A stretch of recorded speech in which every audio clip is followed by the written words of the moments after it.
Y ahora, el editorial con Glatzer Tuesta.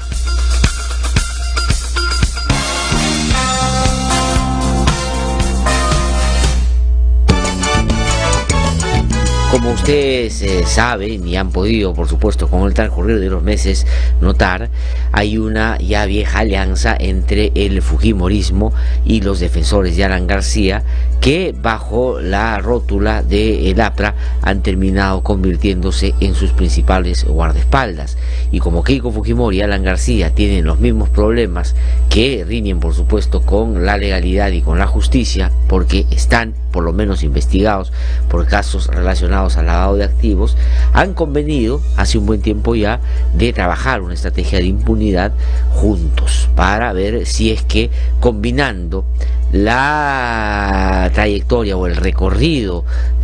aprista en el Parlamento y el número fujimorista en el mismo, pueden manejar la situación y hacer que siempre se incline a su favor. Y eso, digamos, viene desde la época de Alan García. Cuando él era presidente de la República, el fujimorismo, como se dice coloquialmente, comió de su mano, a propósito del ofrecimiento del expresidente de indultar a Alberto Fujimori, cosa que por cierto nunca hizo, demostrando claramente ya en esa relación problemas de lealtad que por supuesto buscaban solamente a él ubicarlo políticamente mejor y no aparecer en ese momento asociado a algo que claramente era ilegal, que era incorrecto y por cierto que hubiera sido, como hoy, cuestionado también severamente. Pero sin embargo la alianza se mantuvo durante el régimen de Ollanta Humala y en esta convivencia, en esta convenida relación, pues buscaron generarle problemas a ese gobierno. Es verdad que Ollanta Humala y Nadine Heredia también pusieron de lo suyo para estar en una situación de debilidad casi todo el tiempo, pese a que al inicio parecía que el temor crecía en ese sector fujiaprista y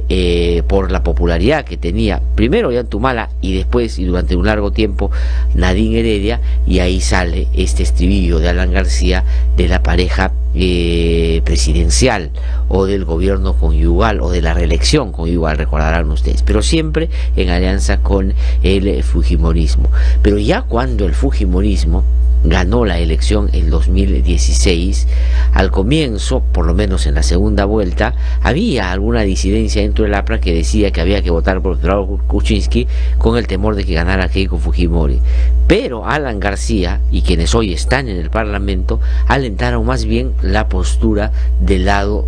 otro lado, que era más bien de una vez por todas sincerar ese nuevo momento del APRA y vincularse a un partido que ya en el Congreso de la República había finalmente conseguido, sin haberlo pensado, 73 de 130 parlamentarios. Y la conveniencia y el interés de Alan García de poder, con un reducido número de congresistas, manejar a 73 tantos que no tenían la capacidad para poder, digamos, sostener lógica o coherentemente algún tipo de accionar en el Congreso, pues dijeron bingo y finalmente optaron por caminar en ese sentido. Y esa es una alianza que desde el comienzo ha buscado petardear y generarle problemas al Ejecutivo, bajo la insana idea de Keiko Fujimori haber perdido la elección por medio de un fraude, a través de un fraude, y la de Alan García de ir generando ese ambiente favorable para que en la eventualidad de aquello que ya se discutía en el último proceso electoral,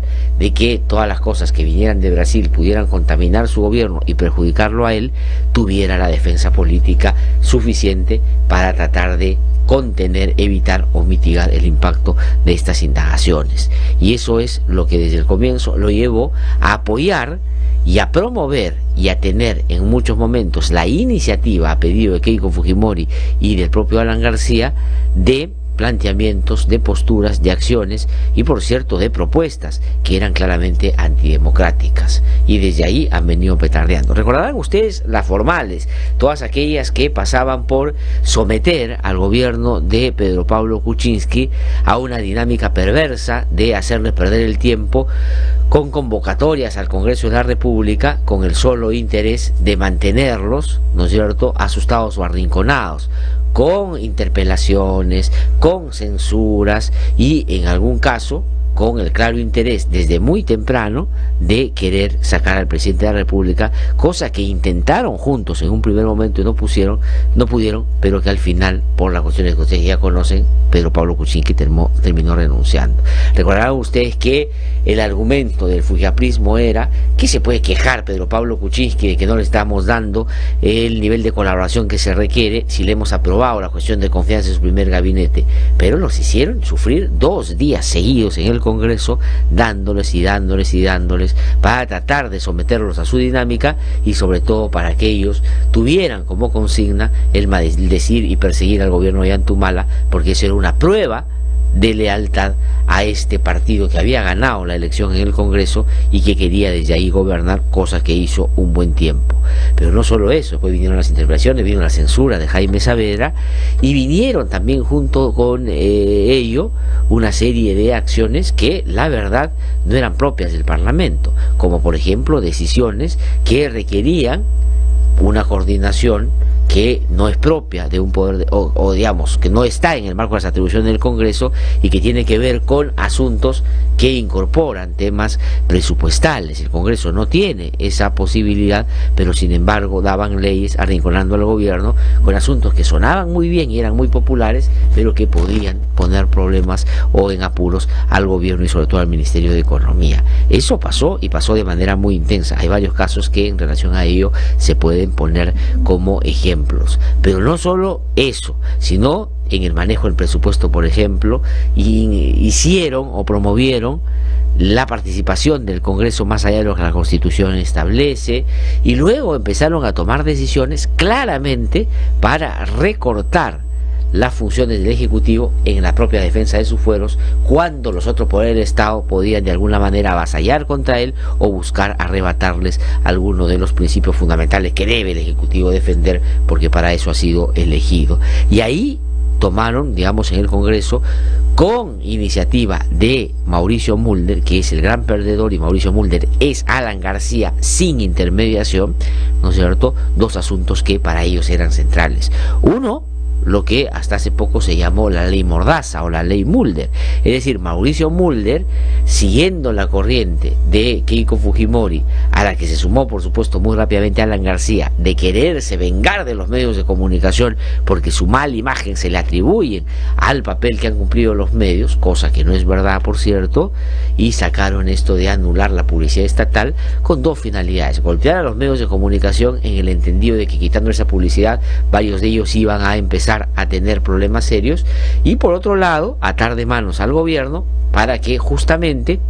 no pudieran comunicar los avances y algunos aspectos que siempre son fundamentales en la relación ejecutivo-ciudadano. Esa fue la verdadera intención. Pero ¿qué hizo el Tribunal Constitucional en un contexto democrático como el nuestro, y donde al margen de la discrepancia que podamos tener con ellos se mueve con independencia? Puede traerse abajo esa ley y decir que es un mamarracho que no sirve para nada y que finalmente tiene que salir del ordenamiento legal, y lo desechó, y Mulder quedó totalmente marcado por su voluntad antidemocrática de generar y promover una ley en contra de los estándares básicos de la libertad de expresión y del libre desarrollo de la prensa y de los medios de comunicación y de los gobiernos democráticos. Pero junto con ello también habían, con el temor de que Pedro Pablo Kuczynski primero y sobre todo de que Martín Vizcarra después pudiera hacer cuestión de confianza, siguiendo los lineamientos que plantea la propia Constitución, y poner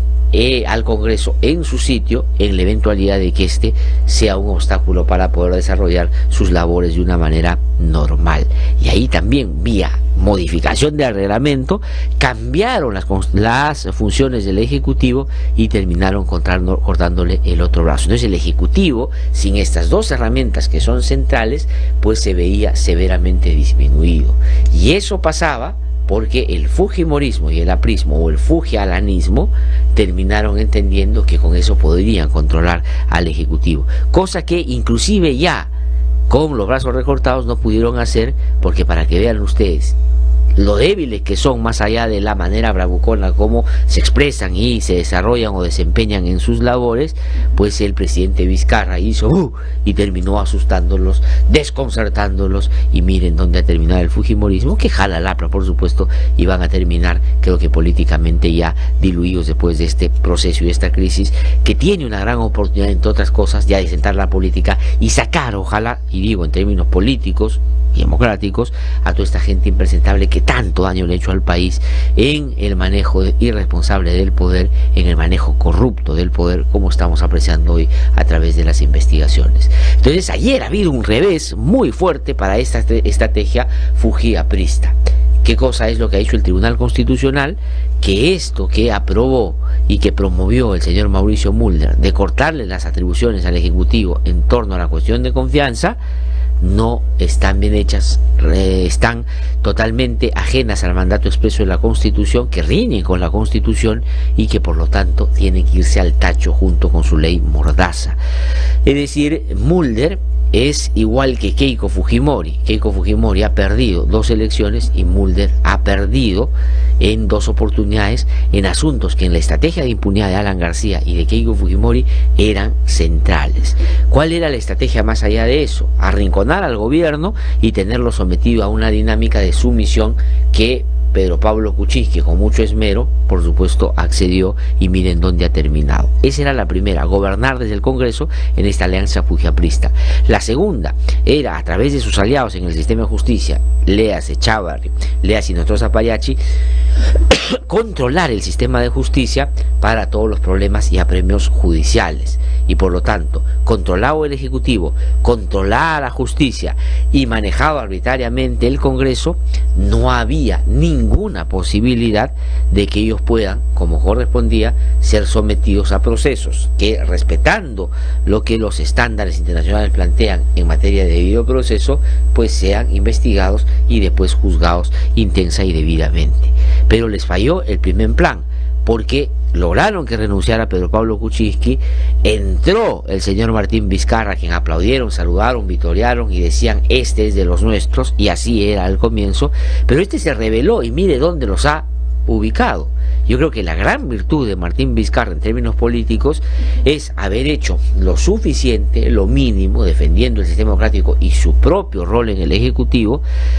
haber con esa actitud hecho asustar al fujimorismo y después dejar que ellos mismos se autodestruyan. Y en eso están, y lo están haciendo con un talento que no se ha visto muy seguido en la política peruana, y el fujimorismo en eso ha llevado una gran ventaja. Pero tampoco pudieron controlar el Poder Judicial y el Ministerio Público, porque se develaron los hechos de corrupción relacionados con los cuellos blancos del puerto, donde los operadores de la impunidad de Alan y de Keiko caen en desgracia, ya no pueden apoyarlos, su red termina totalmente diluida y pierden el control del sistema de justicia. No es que no tengan amigos todavía ahí, pero estos están con la cabeza gacha, porque finalmente los reflectores están puestos sobre estas instituciones tan importantes. Mantienen a Chávarri todavía, y por eso es que lo defienden como lo defienden, porque viven en la ingenua idea de que él todavía tiene la posibilidad de darles una mano. Y de hecho, y aquí me quedo un ratito, ayer ya el señor Chávarri, un impresentable personaje que tanto daño le está haciendo al Ministerio Público y que debería estar sumamente preocupado, porque si los únicos que te alientan a seguir son Víctor Andrés Ponce, Philly Butters y 2 más, deberías estar preocupado, porque mayoritariamente la población se ha dado cuenta ya de que el interés claro de quedarse en el Ministerio Público es simplemente para salvarse y no ir a la cárcel y ver si perjudican las investigaciones. Ya no necesariamente garantiza la impunidad, porque es distinto, perjudica en algo las investigaciones que está haciendo José Domingo Pérez, frente a lo cual el día de ayer lanzó una amenaza directa a José Domingo Pérez. Atención con esto, ciudadanos y ciudadanas de bien, de un país que quiere todavía fortalecer su democracia y quiere defender a los fiscales, porque cree que en un país como el nuestro, tan transitado por momentos trágicos y terribles donde la justicia ha sido cómplice de la corrupción, estamos en una definición muy seria. O queremos Inostroza Pariasi o Chávarri en el mismo nivel manejando el Ministerio Público y el Poder Judicial, o queremos un cambio y una renovación para tener gente como José Domingo Pérez y como Richard Concepción Carhuancho, con lo cual uno puede discrepar en algunas cosas, pero que hay una honestidad que está a la base de su accionar, que es lo que hay que defender. Usted decida de qué lado se pone, o de un poder judicial como el que manejaba Inostroza, o de un ministerio público como el que maneja Chávarri. Ese es el verdadero hecho que hay que poner hoy día en medio de una reflexión que hay que hacer sobre el país. Y ayer lo que Chávarri ha hecho es realmente una amenaza a José Domingo Pérez, alentado por el ex empleado de Antonio Camayo, que es una de las personas que ha empezado a hablar y que ha contado toda la relación de los cuellos blancos con los partidos, entre otros Fuerza Popular, y con algunos periodistas, alentado por él, diciéndole: usted es un tembleque, tiene que tomar una decisión, ¿por qué no saca a tal o cual persona? ¿Por qué no saca a José Domingo Pérez? Bueno, José Domingo Pérez ayer ha sido objeto no de la crítica del fiscal de la Nación, sino claramente de una amenaza, donde ha dicho que aquí es jerárquico, hay procedimientos, hay un respeto al debido proceso, pero yo tengo la facultad de removerlo en cualquier momento. ¿Lo va a hacer dentro de poco? No, porque se va a ver como una represalia, pero lo más probable, y esta es mi apreciación, pero que de alguna manera se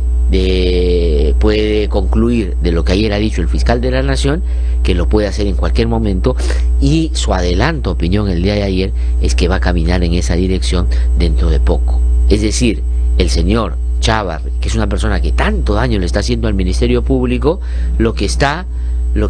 haciendo, lo que está promoviendo es en realidad una persecución a un fiscal con el que él puede no estar de acuerdo, pero que además esa es la gran ventaja que tiene la publicidad de los medios de los procesos cuando están transmitidos por los medios de comunicación, es que todos hemos podido apreciar en detalle qué cosa esto significa. Pero claramente lo que ha sucedido ayer es una amenaza de Pedro Chávarri contra el fiscal José Domingo Pérez, anunciando, digo yo, no reflexionando, no diciendo solo está en el marco de las posibilidades y de las funciones que yo tengo, sino que el momento que él considere que hay un mal manejo, un mal desempeño y que él está vinculado a otros intereses, cosa que él ya dijo, porque él sacó un Twitter el otro día, recordarán ustedes, el fiscal de la Nación sacó un mensaje en su cuenta Twitter diciendo que el fiscal José Domingo Pérez está aliado con el gobierno para tratar de proteger al presidente de la República en el caso Chinchero. Desde la perspectiva que ayer ha planteado el señor Chávarri, eso es un acto que riñe con las funciones de un fiscal, por lo tanto ahí va a estar el pretexto para tomar esta decisión que ayer, ganado por el subconsciente, ha terminado haciendo público. Ha dicho que él puede en cualquier momento remover al fiscal José Domingo Pérez. Y yo desde aquí quiero decirlo con total claridad, que este no es un momento en el que solo hay que discutir el caso, que sin duda es complejo, el de Keiko Fujimori y de varios otros políticos, sino que es un parteaguas y es una clara definición en la que uno tiene que tomar una posición de qué lado se quiere ubicar. O queremos un sistema de justicia con gente como César Inostroza Pariasi, o queremos un ministerio público con gente como el señor Gonzalo Chávarri, o apostamos a un cambio y una remodelación a propósito de la podredumbre que se ha develado a través de estos audios de la vergüenza que finalmente nos han mostrado qué tipo de gente es la que ha venido administrando justicia y a quién ha venido sirviendo en garantías de impunidad que ha dado no solo a narcotraficantes, que es así como se inicia esta investigación, sino a tratantes de personas, también a gente vinculada al sicariato, a malos políticos, a malos empresarios, y la lista es larga. Eso es lo que en este momento claramente está por definirse. Vamos a escuchar lo que dice o lo que dijo ayer el señor fiscal de la Nación, Pedro Chávarri, en una clara, desde mi punto de vista, amenaza y anuncio de que dentro de poco ya no le importa nada. La verdad, está, digamos, jugando y disparando desde la lona. La lógica de Chávarri es: si voy a morir, muero matando. y ahí son mucho más peligrosos todavía porque finalmente pueden cometer cualquier barbaridad. Vamos a escuchar lo que dijo Chávarri, claro, en un programa favorito donde le preguntan lo que él quiere que le pregunte. Ojalá pudiera el señor Chávarri venir a conversar con nosotros aquí para poder estimar y profundizar algunos otros temas. Vamos a escuchar brevemente nomás la parte cuando Chávarri anuncia y dice que está en sus manos la posibilidad de sacar al fiscal José Domingo Pérez. Nosotros somos un ente jerárquicamente organizados. Si hay un incumplimiento, si hay una inconducta, si hay un acto de disciplina por parte de uno de los miembros, el órgano funcional de control, el órgano disciplinario, que es el control interno, puede efectuar una investigación, puede sancionarlo de alguna u otra forma, con suspensión, con amonestación, inclusive... ¿Hay algo eso en curso? Sí, yo tengo entendido que ya los organismos se activan mecánicamente cuando hay este tipo de actividades. O sea, a él lo podrían apartar de su labor actual y lo podrían remover una fiscalía en una semana, 10 días, 3 días. Mire, la situación disciplinaria se puede aplicar por el mecanismo funcional que es el control interno, pero quien les habla, quien dirige la institución es quien habla. Yo puedo removerlo. ¿Y por qué no lo remueve? Porque no quiero que esto se tome como una represalia, porque él me está citando como que si yo demostrara que tengo temor a que me pregunte... O sea, ¿usted lo podría remover después de la citación? En cualquier momento, si yo compruebo que este señor no está cumpliendo con su función, porque el trabajo del fiscal debe ser serio, debe ser transparente y no debe estar direccionado. Bueno, está clarísimo, eso es una amenaza. En esta última parte de la intervención que tiene el fiscal de la Nación, el fiscal Chávarri, conversando con quien por años fuera el empleado de Antonio Camayo, que estuvo preso por ser parte de los cuellos blancos del puerto, y dice efectivamente que él en cualquier momento puede tomar esa decisión si es que identifica que hay elementos que dan cuenta de un mal desempeño o de un mal comportamiento. Si él ya anunció que este señor está aliado con el gobierno para perseguir a Keiko Fujimori y proteger al gobierno, es desde la perspectiva de Chávarri ya una falta grave que pueda meritar esto. Creo que está esperando simplemente que pase lo de su declaración y finalmente va a terminar cortándole la cabeza al fiscal que ha generado en los últimos tiempos, sí, el malestar en quienes se sienten de alguna manera acorralados por el peso de la evidencia, pero saludado y resaltado en sus labores por la mayoría de la población en un país que está desesperanzado, pero que ve en la actuación de un juez o de un fiscal que lo hacen de manera esforzada, pero sobre todo de manera valiente y de manera independiente, y creen que es posible cambiar. De eso se trata y eso es lo que hay que, por cierto, tener cuidado. Hay varios otros temas que quiero comentar. Han abierto investigación preparatoria a Mark Vito, el esposo de Keiko Fujimori, lo comentaré más adelante. También se ha descubierto una red de trata de menores que es realmente tremendo. Voy a hablar de eso más adelante. Tráfico de órganos también, donde aparece relacionado Raúl Becerra Velarde. ¿Y quién fue? Jefe de la Policía Nacional del Perú el año 2010 en el gobierno de Alan García.